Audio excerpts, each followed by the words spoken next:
Vikarabad collector పై దాడి ఘటనలో నేతల మధ్య మాటల తూటాలు పేలుతున్నాయి. ప్రభుత్వ అనాలోచిత నిర్ణయాలతో రైతులు బలవుతున్నారని బీఆర్ఎస్ ఆరోపిస్తుంది. అసలు దాడి జరగలేదని కలెక్టర్ చెబుతుంటే అరెస్టులు ఎందుకు చేస్తున్నారని బీజేపీ ప్రశ్నిస్తుంది. అయితే బీఆర్ఎస్ బీజేపీకి కాంగ్రెస్ కౌంటర్ ఇస్తుంది. పక్కా ప్లాన్ ప్రకారమే కలెక్టర్ పై దాడి చేశారని మండిపడుతోంది.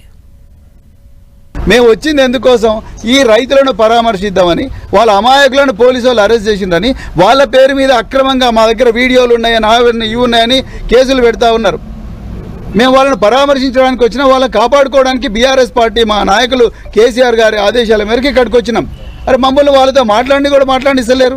ఇంటర్నెట్ బంద్, మరి మేము ముందరికి పోయే పరిస్థితి లేదు. అంటే ఏంది, ప్రజలందరినీ కూడా జైళ్ళలో పడేసి కర్ఫ్యూ వాతావరణం సృష్టించి సెక్షన్ 163 BNSS పెట్టి, అప్పుడు పాత 144 పెట్టి మమ్మల్ని అందరినీ కూడా ఇస్మా కింద మీసా కింద జైళ్ళలో పడేసి అప్పుడు మీరు రాజ్యం వెళ్దాం అనుకుంటున్నారా? ఎవరి మీదనైనా అధికారులు ఉండొచ్చు, రాజకీయ నాయకులు ఉండొచ్చు, రైతులు ఉండొచ్చు, ఎవరి మీదనైనా కానీ దాడి చేయడం పొరపాటే. దాన్ని మేము ఎక్కడ కూడా భారతీయ జనతా పార్టీ సమర్థించాం.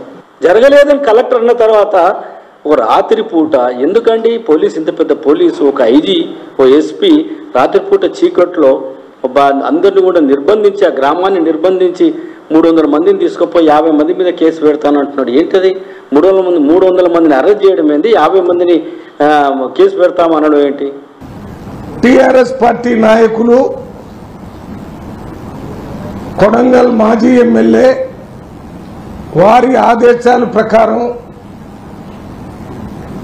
కొంతమంది టిఆర్ఎస్ నాయకులు కలెక్టర్ గారి మీద దాడి చేయటం జరిగింది.